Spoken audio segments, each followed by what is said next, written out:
namakhosi. Hallelujah. Siwuyayithinta imbaba besonele. Ayihlalise namakhosi. Noma shihephisine akakase akabange ukuthi uyokandela ephalesi. Wathi uNkulunkulu wena uyaqala kancane njengamanzi ophuthu. Hallelujah. uNkulunkulu wathi mina sengilapha. Wena usela wayolandwa. Umama nenkinga ethi into ingane yakhe isifile. Kwathi uzoncelisa lengane. Ngeke ugcine ngokuncelisa lengane.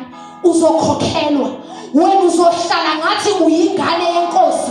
Uhlale kanti njani lo uNkulunkulu esinayo? SinoNkulunkulu omkhulu. SinoNkulunkulu obonelelayo.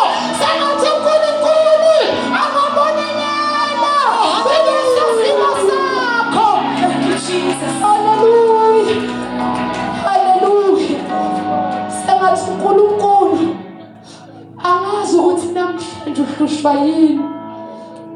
Angiyazi lento enhlizweni yakho. Kodwa memezela kuseni uNkulunkulu obonelelayo. Hallelujah. Angazi uNkulunkulu yiwe ngayiphi lentshumayelo empilweni yami. Ngoba I've been sick bazalwane from 2022 ngena kwi-accident. Impilo yami yashintsha completely. Kodwa uNkulunkulu ekuseni ushumayela